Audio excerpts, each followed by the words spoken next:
जया, विषहरा, श्यामली बारी, दौतली, देव, ये शंकर जी की 5 बेटियां। जो बच्चा मंद बुद्धि होता है,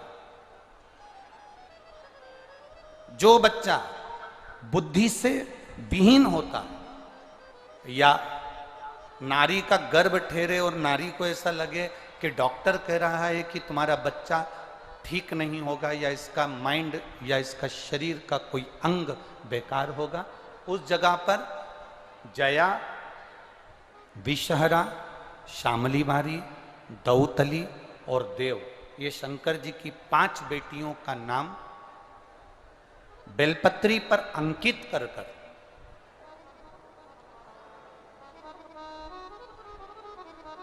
ये बेलपत्री 5 बेटियों का नाम इस बीच वाली पत्ती पर अंकित कर कर, मध्य से, आपको पहले बेलपत्री का महत्व तो सबको मालूम है ना, हम पहले बता चुके हैं कि बेलपत्री की 2 डंडियों के बाद में जो डंडी रहती है उसका महत्व पहले बताया गया है।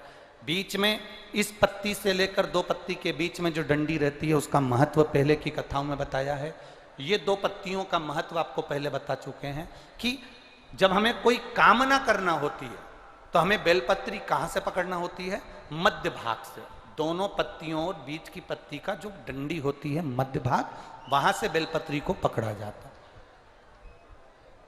जया, विषहरा, श्यामली बारी, दौतली और देव, शंकर जी की ये 5 लड़कियां। आपको लग रहा है कि डॉक्टर बोल रहा है कि ये बच्चा कुछ ना कुछ प्रॉब्लम इसके जीवन में रहेगी, उस समय पर गर्भस्थ बच्चे को रहने पर भी नारी शिवालय में अशोक सुंदरी की जगह पर जाकर 5 बहनों का नाम लेकर अगर बेलपत्री अंकित कर देती है, बेलपत्री समर्पित कर देती है, उस नारी का गर्भ से जो बच्चा जन्म लेगा वो माइंड से कभी खराब नहीं हो सकता, उसका विवेक प्रबल ही रहेगा,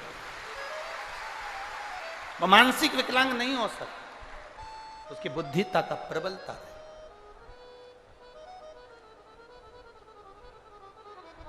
शिव के शिवलिंग में, शंकर भगवान की जलाधारी में, शंकर भगवान के जल बहने का स्थान पर जो तेज होता है वो तेज हमारे गर्भस्थ में भी पहुंचता है। अगर तुम्हें लगता है कि बहुत जिंदगी दुख की चल रही है तो प्रदोष काल में, प्रदोष के दिन 2 दिए, एक देवाधिदेव महादेव के मंदिर में, एक अपने दरवाजे की चौखट पर लगाना प्रारंभ करो घी के दीप।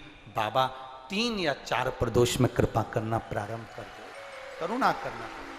ये रोग की समाप्ति 16 सोमवार के व्रत से हो सकती है। 16 सोमवार का व्रत, हाँ, पर मैं कैसे कर सकता हूं? मेरे शरीर में तो रोग है, रोग है। अगर मैं शरीर का रोगी व्यक्ति मंदिर जाऊंगा तो लोग भगा देंगे, मंदिर में पूजन करूंगा तो भगा देंगे, करूं क्या? तुम पार्थिव शिवलिंग का निर्माण प्रदोष काल में, प्रदोष समय में उसको करिए, और करने के बाद में प्रदोष काल में शाम के समय सोमवार के दिन दोपहर के तीसरे पहर में जब आप पूजन करो, प्रसाद बनाकर 3 हिस्से कर कर, 2 हिस्से का स्मरण कर कर, 1 हिस्से का स्मरण एक मंदिर का, 1 हिस्सा भक्तों का, 1 हिस्सा तुम्हारा, ऐसा भाव वर्णन करते हुए अभिषेक पूजन करने के बाद उस शिवलिंग का विसर्जन करें। ऐसे 16 दिन, 16 सोमवार तुम्हारे जब पूर्ण हो, तब 17वां जब सोमवार आए, उस 17वें सोमवार पर 16 जोड़े ब्राह्मण आदि जो बुलाएं, जरूरी नहीं कि ब्राह्मण के बुलाएं, आप जिसको बुलाना चाहें, आपकी मर्जी जिससे हो उसको बुलाकर उन 16 जोड़ों को स्मरण कराकर पूजन अभिषेक कर कर भाव से, भक्ति से बाबा का प्रसाद उनको पवाएं। और सुनो, अगर मान लो तुम्हारे पास में इतना पूंजी भी नहीं कि तुम 17वें सोमवार को इतना उद्यापन में लगा सको, तो तुम्हारी भाव के अनुसार 17 सोमवार जो 17वां हो उसमें कोई प्रसाद का निर्माण कर कर 17 जगह पर जोड़ों को वितरित भी करवाएंगे तो भी वही फल आपके प्राप्त हो जाएगा। ये आनंद का होगी। करो, ये आनंद का। आंख में से आंसू पुजारी जी के बह रहा, शिव जी ने कहा, पुजारी जी बोले, क्या सही में मेरा ये कोड़ी का रोग समाप्त हो जाएगा? क्या मेरा कोड़ का रोग समाप्त हो जाएगा? शंकर भगवान कहते हैं, तुम शिव के भरोसे रहिए। जब शिव के भरोसे रहोगे तो फल मिलेगा।